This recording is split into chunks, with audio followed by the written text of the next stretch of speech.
Contempt is a powerful emotion that can harm relationships in significant ways.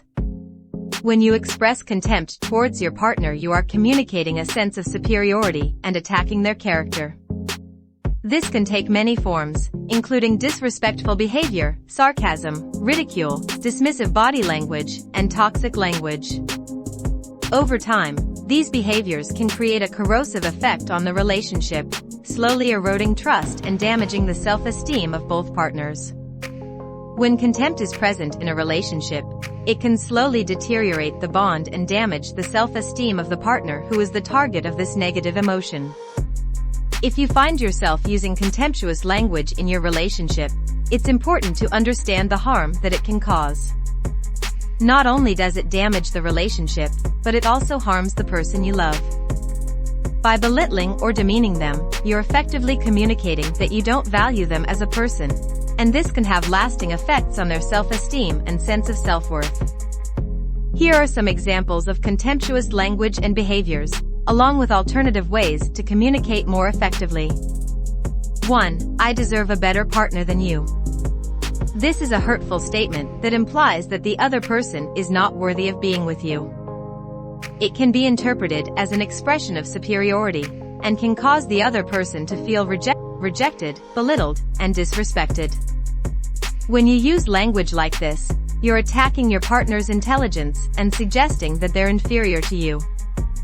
Instead, try expressing what you're really feeling, such as "I'm frustrated with the situation, and I'm not sure how to handle it."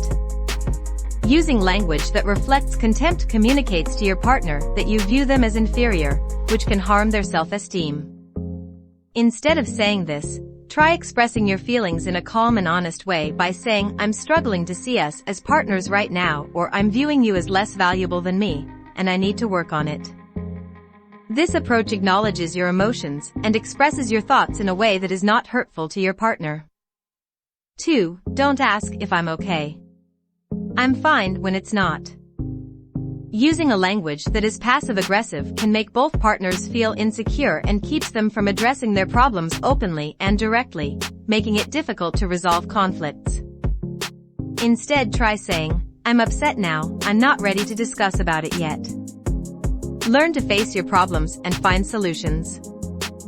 If you tell someone to stop asking if you're okay and insist that everything is fine, even though it isn't, it can create confusion and make it difficult for the other person to know how to support you.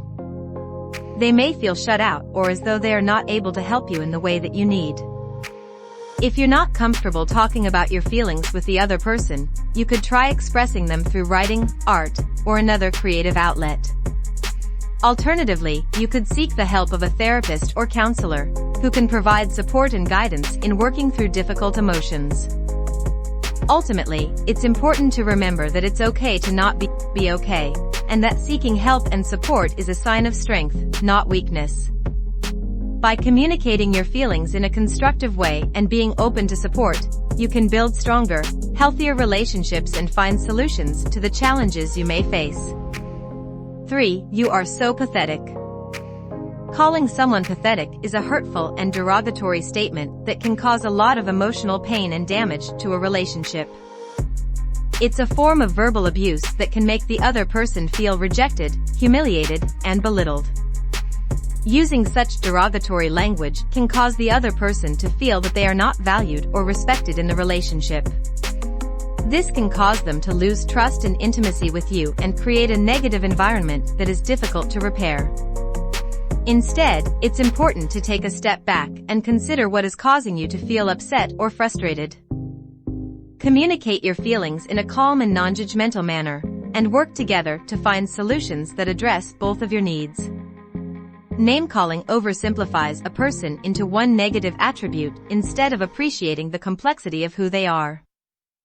Instead, try expressing what you don't like by saying, "I don't like how you handled that situation," and explain why it bothered you. Just as saying "you're so stupid," you are attacking your partner's intelligence and suggesting that they're inferior to you. Instead, try expressing what you're really feeling, such as "I'm frustrated with the situation, and I'm not sure how to handle it." By being honest about your emotions, you can avoid attacking your partner's character and work towards finding a solution together. 4. I can't even look at you, you disgust me. This is the same as saying I hate you and can cause them to feel rejected, unloved, and disrespected.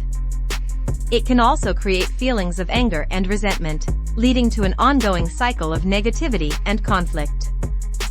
This is a very hurtful and damaging statement that can cause a lot of emotional pain and potentially irreparable damage to a relationship. This kind of language is very negative and can create a hostile environment, leading to a breakdown in communication and trust. Using positive and constructive language can help you and the other person to work through your issues in a respectful and supportive way, rather than damaging the relationship further. By using language that is positive and constructive, you can foster a relationship that is built on trust, understanding, and love. This language reflects how you feel in an emotional moment, but it is not representative of your overall feelings. It overgeneralizes momentary feelings and creates insecurity, even in good moments. Instead, try saying it's hard for me to be around you right now.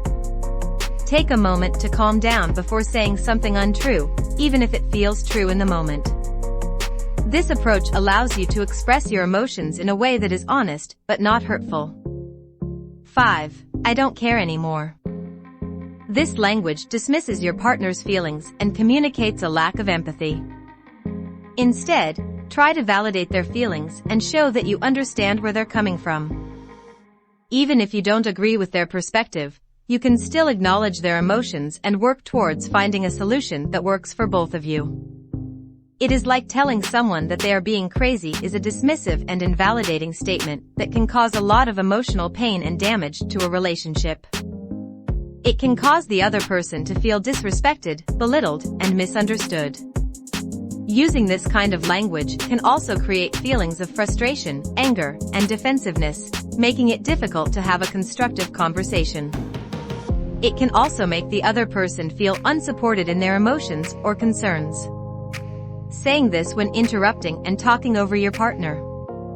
When you interrupt your partner, you are communicating that their thoughts and feelings don't matter.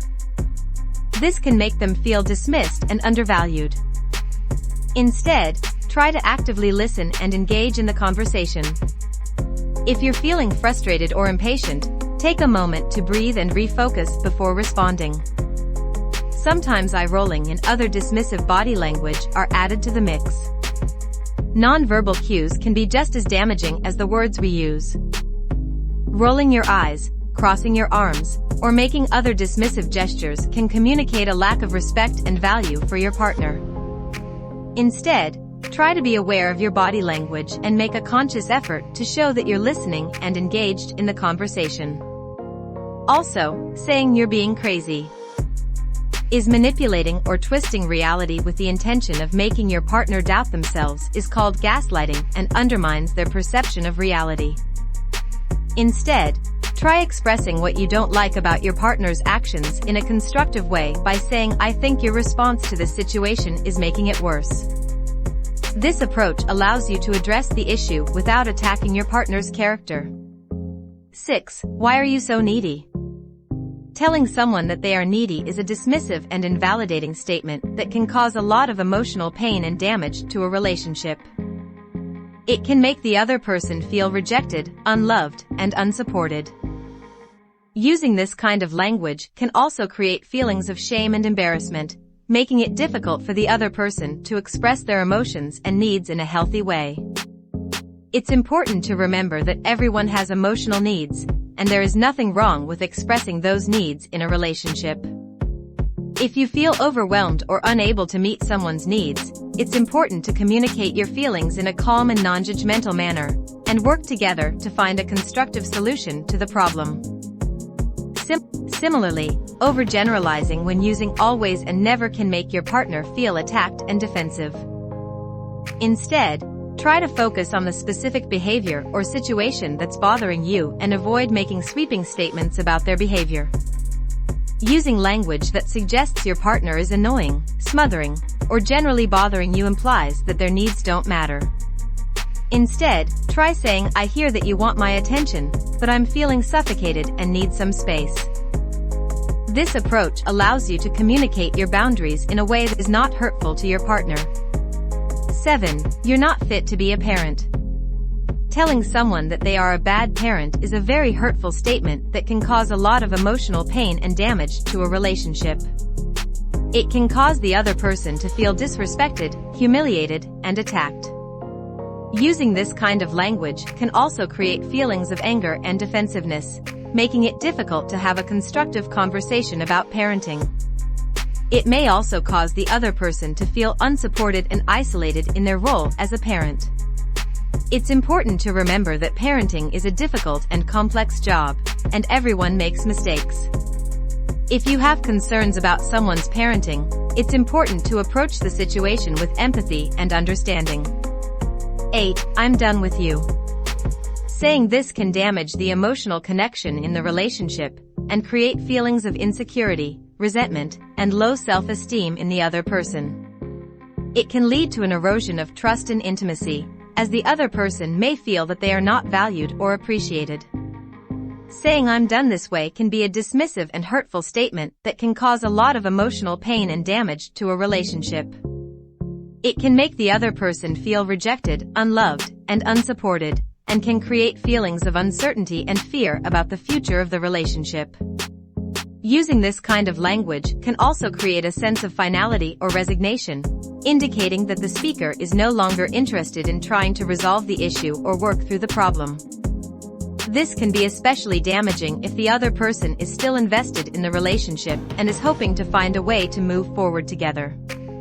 This is similar to refusing to apologize or accept responsibility, and communicating that your partner's feelings don't matter.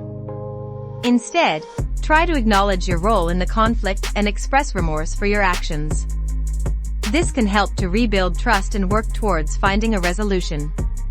This language dismisses your partner's feelings and communicates a lack of empathy. Instead, try to validate their feelings and show that you understand where they're coming from. Even if you don't agree with their perspective, you can still acknowledge their emotions and work towards finding a solution that works for both of you. Threatening the end of a relationship creates instability and insecurity. Instead, try saying, "I'm really upset right now and need to take a moment, or we need to have a serious conversation about our relationship." In general, only threaten to leave when you mean it.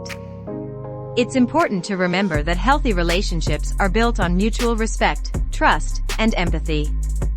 You can communicate your concerns and feelings in a calm and non-judgmental manner, and work with your partner to find solutions that address both of your needs.